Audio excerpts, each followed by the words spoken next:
EDSA! Kantahang pang-EDSA, sayawang pang-EDSA, tunugang pang-EDSA. EDSA! Kung nandyan ka, tutok na. EDSA! Kasama mong natatrapik. Diego Bandido! Go Diego! Go Diego! Go Diego! EDSA!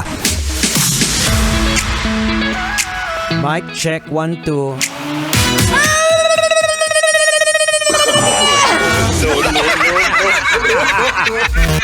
Oras natin mga kabisyo sa buong kapuluan. 30 minutes makalipas sa oras ng alas 8 ng gabi. Sa mga kabisyo po natin na pauwi na, lalong-lalo na sa mga taga Cavite. Aba, nakangiti yung mga taga Cavite ngayon kasi isang buwan, libre ang toll! Wow! Ay, yun lang, expect yung traffic. No. Dire-diretso na lahat ng sasakyan.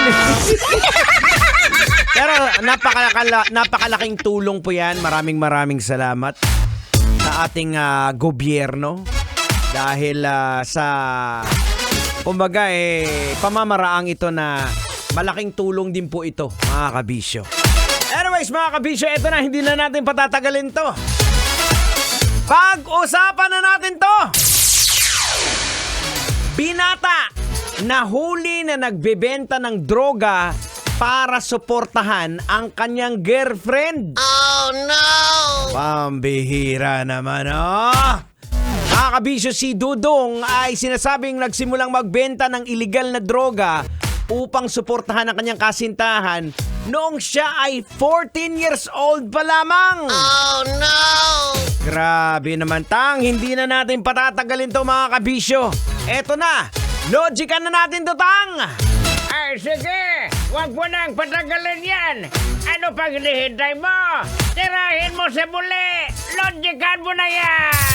Logican na yan! Logican na yan! Alright, mga kabisyo. Logican na yan. Anong leksyon ang ating mapupulot? Anong aral ang ating madudukot? Boards! Kailangan pa bang i-memorize yan? Basic na basic to. Ito yung basic na nagiging kasalanan natin. Alam nyo ba kung anong tawag dito? Ang tawag dito ay idolatry. Well, ano nga ba yung idolatry? Well, mga kabisyo, ang idolatria or idolatry, ito po yung pagsamba o pag-worship o pagbibigay ng sobra-sobrang atensyon sa mga bagay o nilalang na maliban po sa ating Panginoon. Ito po ay maaring anyo ng pag-worship sa mga Diyos-Diyosan o pwedeng material na bagay, pwedeng tao, pwedeng relationship, pwedeng career. Ito po ay tinuturing na kasalanan po sa Kristiyano na pamumuhay natin. Tulad po ng sinasabi ng ikalawang utos ayon po sa Biblia. Huwag kayong sasamba sa ibang mga Diyos maliban sa akin. O, ang idolatry po ay pwede ring pagiging Tang? Yung pagiging GGSS. Oh no! Anong GGSS, Tang? Gandang-ganda sa sarili. Totoo naman, mga kabisyo, di ba?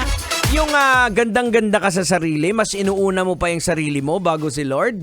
That's idolatry. Now, mga kabisyo, logican po natin. Ang paggawa po ng mga illegal na bagay, tulad ng pagtitinda po ng droga para suportahan ang pangangailangan ng kanyang girlfriend dahil sa matinding pong pangangailangan sa pera. Kawalan po ng legal na pagpipilian sa trabaho, impluwensya ng kapaligiran o mga kaibigan. Kaya importante po na pag-isipan po nating mga mabuti, especially yung mga magulang, na i-guide po natin yung mga anak natin. Baka hindi kasi natin alam na may ginagawa na pala na hindi tama at nahuhulog na sa idolatry. Well, mga kabisyo, let me share with you this Bible passage at mag-reflect po tayo from it. Ito po is from Exodus 20 verse 5. Ang sinasabi po, huwag ninyo itong paglilingkuran o sasambahin dahil ako ang Panginoon na inyong Diyos ay ayaw sa may sinasamba kayong iba. Pinaparusahan ko ang mga nagkakasala sa akin, pati na ang mga anak hanggang sa 3 at ikahapat na henerasyon sa mga napupuot sa akin. Nakakatakot mga kabisyo. Kaya mga kabisyo, kung minsan nakikita tayo, bata, inosente, bakit gano'n na nangyari sa kanya? Wala namang kasalanan. That is because of the ripple effect of the sin. Curse po yan sumpa po ng Panginoon. Kaya umayos ka. Ngayon pa lang, baguhin mo na yung sarili mo. Oh, no. Para hindi madama yung mga apo mo, pati apo sa tuhod. Alright mga kabisyo, I gotta say goodbye. Thank you so much. Coming up next, gonna be Totoy Bato sa programang Totoy na Love. Keep it locked in right here, Metro's number 1, 90.7 Love Radio. Always remember, Kailangan pa bang i-memorize yan? Love Radio. Basic!